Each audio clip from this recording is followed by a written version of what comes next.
കൊച്ചുകുടി സന്ദീപ് വാര്യർ എന്ന നേതാവ് വളരെ പെട്ടെന്ന് തന്നെ വൈകിയാണ് അദ്ദേഹം ബി.ജെ.പിയിലേക്ക് എത്തിയത്. അതിനു മുൻപ് ആർ.എസ്.എസിന്റെ പ്രവർത്തകനായിരുന്നു.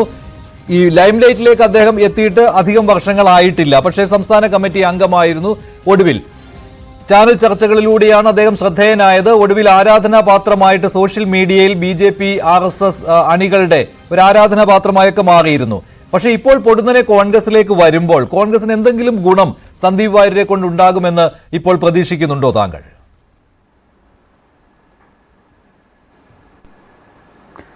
മഞ്ജുഷ്, നമ്മൾ ഈ ഇലക്ഷന്റെ സമയത്ത് ഇതുപോലെയുള്ള കൂടുമാറ്റങ്ങൾ പലതും കണ്ടിട്ടുണ്ട്. ഇതിന് തൊട്ടു മുൻപാണ് പി സരിൻ CPM-ലേക്ക് പോയതും CPM-ന് ഒരു സ്ഥാനാർത്ഥിയെ തന്നെ ഇല്ലാത്ത അവസ്ഥയിൽ, അല്ലെങ്കിൽ ഒരു പ്രമുഖനായ, അല്ലെങ്കിൽ എല്ലാവരും ഒറ്റക്കെട്ടായി പറയാൻ സാധ്യതയുള്ള ഒരാളില്ലാത്ത ഒരു അവസ്ഥയിൽ പെട്ടെന്ന് അവർക്ക് സരിനെ കിട്ടിയപ്പോൾ അതൊരു തുറപ്പ് ചീട്ടായിട്ട് CPM അവതരിപ്പിക്കുന്നത് നമ്മൾ കണ്ടു. സന്ദീപ് വാര്യരുടെ കാര്യമെടുത്താൽ സന്ദീപ് വാര്യർ സരിനെ പോലെ തന്നെ സ്ഥാനാർത്ഥിത്വം ആഗ്രഹിച്ചിരുന്നു എന്ന് മാത്രമല്ല, സന്ദീപ് വാര്യർ പാലക്കാട് മത്സരിച്ചിരുന്നെങ്കിൽ പാലക്കാട് BJPക്ക് ജയിക്കാമായിരുന്നു. ഇത് ഞാൻ തമാശയായിട്ട് പറയുന്നതല്ല, അല്ലെങ്കിൽ ഞാൻ ഒരു ചാനൽ ചർച്ചയിൽ വെറുതെ അങ്ങ് പറയുന്നതല്ല.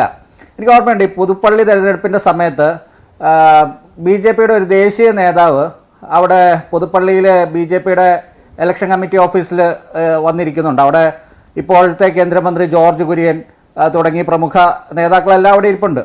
അപ്പോൾ അന്ന് അദ്ദേഹത്തിന് എന്നെ മുൻപരിചയമുള്ളത് കൊണ്ട് എന്നോട് ചോദിച്ചു, ഇങ്ങനെ എന്താണ് പുതുപ്പള്ളിയിലെ അവസ്ഥ. അപ്പം ഞാൻ പറഞ്ഞു, പുതുപ്പള്ളിയിൽ അവിടെ ലിജിൻ ലാൽ വെറുതെ ഒരു പേരിന് മത്സരിക്കുന്നു എന്നതല്ലാതെ എന്ത് സാധ്യത, നിങ്ങളിവിടെ വെറുതെ പൈസയൊക്കെ മുടക്കിയിട്ട് എന്താണ്, അല്ലെങ്കിൽ ഒഴുക്കിയിട്ട് പ്രത്യേകിച്ച് കാര്യമൊന്നുമില്ല. പക്ഷേ പാലക്കാട് പോലെയുള്ള സ്ഥലങ്ങളിൽ നിങ്ങൾക്ക് നല്ല സാധ്യത ഉണ്ട്, അല്ലെങ്കിൽ തിരുവനന്തപുരത്തൊക്കെ ഉണ്ട് എന്ന രീതിയിൽ ഞാൻ പറഞ്ഞു.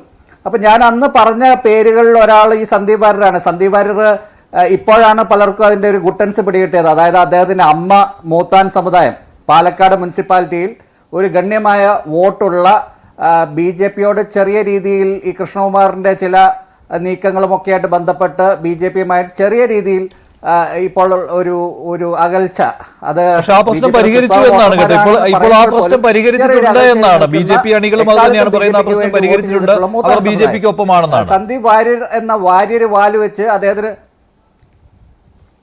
അതെ. അപ്പോൾ ഈ മൂത്താൻ സമുദായത്തിന്റെ കാര്യം മാറ്റിവെച്ചാൽ തന്നെ വാര്യർ എന്ന അദ്ദേഹത്തിന്റെ അമ്പലവാസി വാല് വെച്ച് അദ്ദേഹത്തിന് കൽപ്പാത്തിയിലെ വോട്ടർമാരെയും പ്രത്യേകിച്ച് ഷാഫി പറമ്പിൽ മാറി രാഹുൽ മാങ്കൂട്ടത്തിലിനാണ് ഇത്തവണ കൽപ്പാത്തിയിലെ വോട്ടർമാർ ആ ഷാഫിയോടുള്ള വ്യക്തിപരമായ സ്നേഹം അവർക്ക് രാഹുലിനോടുണ്ടാകുമോ എന്നൊക്കെയുള്ള ഒരവസ്ഥയിൽ അവിടെ സന്ദീപ് വാര്യർക്ക് അദ്ദേഹത്തിന്റെ സവർണ ആ ഒരു ടാഗ് വെച്ച് അദ്ദേഹത്തിന് കൽപ്പാത്തിയിലും പാലക്കാട് മറ്റ് ഈ കൽപ്പാത്തിയിൽ മാത്രമല്ല കേട്ടോ, പാലക്കാട് കണ്ണാടിയിലും മാത്തൂരിലും ഉൾപ്പെടെ അഗ്രഹാരങ്ങളുണ്ട്. അപ്പോൾ അവിടെയൊക്കെ ഈ വാര്യർക്ക് വോട്ടുകൾ പിടിക്കാനുള്ള ഒരു സാഹചര്യം ഉണ്ടായിരുന്നു. അപ്പോൾ വാര്യർ അവിടെ നിന്നെങ്കിൽ അവിടെ BJPക്ക് ജയിക്കാനുള്ള സാഹചര്യം ഈ ശ്രീധരനോളം ഒപ്പമില്ലെങ്കിലും അതിന് തൊട്ടടുത്ത് ഉണ്ടാകുമായിരുന്നു.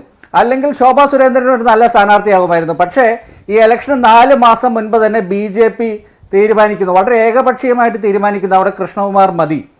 അത് 4 മാസം മുൻപ് തീരുമാനിച്ചു എന്ന് പറയുമ്പോൾ തന്നെ അപ്പോഴും ഈ ശോഭയ്ക്കും സന്ദീപ് വാര്യർക്കൊക്കെ അപ്പോഴും ഒരു സാധ്യത അവർ മുന്നിൽ കാണുന്നുണ്ട്.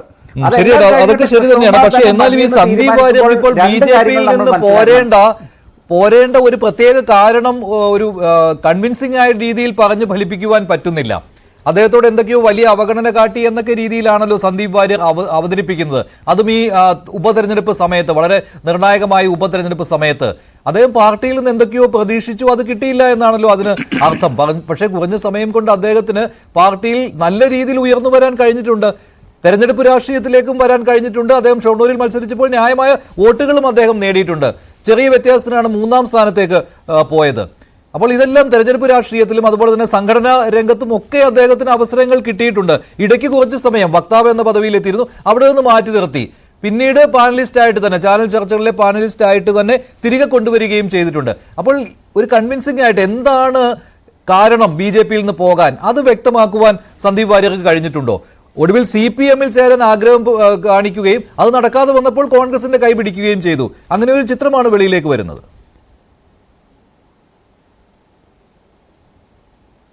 അല്ല, അദ്ദേഹം CPM-ൽ ചേരാൻ ആഗ്രഹം പ്രകടിപ്പിച്ചു എന്ന് പറയുന്നതല്ലാതെ അദ്ദേഹം CPM-ഉമായിട്ട് ചർച്ച നടത്തിയെന്ന് എനിക്ക് ബോധ്യപ്പെടുന്നില്ല. ആ ദിവസങ്ങളിലൊക്കെ ഞാൻ സന്ദീപിനോട് സംസാരിക്കുന്നുണ്ട് ഫോണിലൊക്കെ. അപ്പോൾ ഈ CPM-ഉമായിട്ട് ഏത് ഘട്ടം വരെ അല്ലെങ്കിൽ എന്ത് ചർച്ച നടത്തിയെന്നുള്ളത് ഇപ്പോഴും നമുക്ക് വ്യക്തമല്ല. എന്നാൽ സന്ദീപിന് BJP വിടാൻ ഉള്ള മനസ്സുണ്ടായിരുന്നുവെന്ന് അന്ന് തന്നെ എല്ലാവർക്കും, മാധ്യമപ്രവർത്തകർക്കും ഇവിടെ ഇരിക്കുന്ന മറ്റ് പാനലിസ്റ്റുകൾക്കും പൊളിറ്റിക്കൽ പാനലിസ്റ്റുകൾക്കും എല്ലാം അറിയാവുന്ന കാര്യമാണ്. കാരണം അദ്ദേഹത്തിൻ്റെ വീട്ടിൽ പോയി RSSന്റെ ജയകുമാറും BJP-യിൽ തന്നെ സുരേന്ദ്രൻ പക്ഷത്തല്ലാത്ത നേതാക്കളും ഒക്കെ അദ്ദേഹത്തെ പോയി അനുനയിപ്പിക്കാൻ നോക്കിയിട്ടും പക്ഷെ അതൊന്നും നടന്നില്ല. അദ്ദേഹത്തിന് എന്താണ് BJP-യിൽ നിന്ന് കോൺഗ്രസിലേക്ക് പോകാനുള്ള കാരണമെന്ന് ചോദിച്ചാൽ അദ്ദേഹത്തിന് ജയിക്കാൻ പറ്റുമായിരുന്ന ഒരു സീറ്റ്, അതായത് BJP-ക്ക് കേരളത്തിൽ അക്കൗണ്ട് തുറക്കാൻ പറ്റുമായിരുന്ന ഒരു സീറ്റ് ഉറപ്പായും തോൽക്കുമെന്ന് ഉറപ്പുള്ള ഒരാളെ അവിടെ മത്സരിപ്പിച്ച് BJP തന്നെ സ്വയം ആ പരാജയം ഏറ്റുവാങ്ങുന്നത്. ഇപ്പം ഞാനത് പറയുമ്പോൾ മുൻകൂട്ടി ഇങ്ങനെയൊക്കെ പറയാമോ എന്ന് ചോദിക്കാം. പക്ഷേ